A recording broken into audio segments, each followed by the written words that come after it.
तर hello everyone, सर्वांना good morning. आणि आज होता संडे, त्यामुळे आमची सकाळ जरा लेटच झाली होती आणि त्याचबरोबर आज होती संकष्टी चतुर्थी. त्यामुळे मी रात्रीच विचार केला की सर्वांना उद्या मी नाश्त्यासाठी साबुदाणे वडेच बनवेल. आणि मग त्याच्यानंतर सकाळी ही सर्व तयारी केल्यानंतर मग आंघोळीला गेली. आंघोळ करून बाहेर होते तोवर यांचा मला हाक आली की दिव्या बाहेर हेल्प करायला. बाथरूममधून बाहेर आल्यानंतर तशीच डायरेक्टली मी गेली होती ह्यांना हेल्प करायला. आणि मग त्याच्यानंतर त्यांची हेल्प केल्यानंतर मग मी आमच्या पाठच्या वाड्यामध्ये गेली होती फुलं तोडायला देवासाठी. आणि बघित छान अशी आमच्याकडे गुलाबाची फुलं झाले. मध्ये आली, देवांना ती फुलं अर्पण केली, पूजा केली. त्याच्यानंतर माझं अध्याय वगैरे वाचून घेतलं आणि मग सर्वात पहिले मी चालू केलं होतं वडे बनवायला, कारण सर्वांनाच भूक लागली होती. आणि ते बघू शकता छान असं मी साबुदाणा वड्याचं प्रिपरेशन केलं होतं.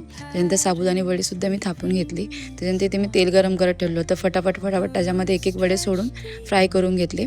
सर्वांसाठी नाश्ता रेडी केला आणि त्याच्यासोबतच खायला मी मस्त अशी शेंगदाण्याची चटणीसुद्धा बनवली होती. आणि आज मग आमच्या इथे होतं आमच्या उंबऱ्याचं काम. आमच्याकडे पहिले उंबरठा होता, पण यांनी लादीच्या वेळेस काढायला लावला होता. सो मग आता आम्ही पुन्हा नवीन आणला होता, ते इथे मला फिट करून देत होते. आणि मग त्याचबरोबर आज संकष्टी असल्यामुळे मला मोदकची ऑर्डर होती.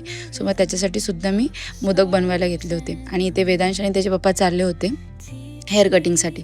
जसे माझे मोदक वगैरे झाले तसे पॅक वगैरे करून मग ऋतूसोबत मी निघाली होती मोदकची ऑर्डर डिलेवर करायला. आणि मग ते डिलेवर केल्यानंतर डायरेक्ट तिथूनच आम्ही गेलो होतो भाजी मार्केटमध्ये भाजी घ्यायला, कारण आज होता संडे. नेहमीप्रमाणे आम्ही संडेला भाजी घेत असतो.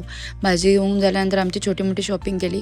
आणि मग त्याच्यानंतर इथे मी आली होती. हे जे शॉप आहे ना ते होलसेल आहे, त्यांच्याकडे सर्व यूज अँड थ्रोवाल्या गोष्टी चांगल्या रेटमध्ये भेटतात, रिजनेबल रेटमध्ये. आणि मग संध्याकाळसाठी मी वाल घेतले होते, कारण मी वाल विजत करायला विसरली होती. मग वाल वगैरे घेतल्यानंतर आम्ही निघालो होतो घरी जायला. पाऊस लागल्यामुळे आम्ही थोड्या वेळमध्ये थांबलो. त्याच्यानंतर ह्यांच्या फ्रेंडचा यशचा कॅफे आहे, कॅफे पाय म्हणून बोईसरला रूप डेल्टामध्ये. तिथे जाऊन आम्ही पहिले मस्त अशी अद्रक चहा घेतली होती. चहा वगैरे पिऊन घेतली. मग पुन्हा सामान घेऊन आम्ही निघालो होतो घरी जायला. घरी जाऊन फटकन मी सामान वगैरे ठेवलं आणि तसेच वेदांश आणि त्याच्या पप्पासोबत निघाले होते पालघरला जायला, कारण यांचं थोडंसं काम होतं. काम वगैरे आवरून मग आम्ही इथे भोलानाथमध्ये थांबलो होतो त्यांच्यासाठी वडापाव वगैरे घ्यायला. माझा होता उपवास आणि हे मस्त खाका करत होते. मग त्याच्यानंतर पुन्हा आम्ही बोईसरला थांबलो आईस्क्रीम शॉपमध्ये, कारण वेदांशला आईस्क्रीम घ्यायचं होतं. आम्ही आईस्क्रीम वगैरे खाल्ल्यानंतर पुन्हा आम्ही निघालो होतो.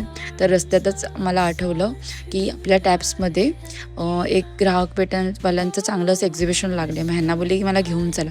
आणि मग तिथे गेल्यानंतरच बघितलं तर मंदिरामध्ये सुद्धा गर्दी कमी होती. मग सर्वात आधी मी मंदिरात गेले, गणरायांचं दर्शन घेतलं आणि त्याच्यानंतर आम्ही मध्ये आलो होतो. छान असे सर्वांचे स्टॉल लागले होते, थोडीफार तिथे सुद्धा शॉपिंग केली.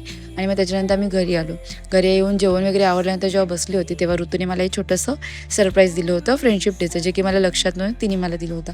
सो फायनली माझा आजचा दिवस खूप छान आणि खास झाला होता. Bye bye, good night.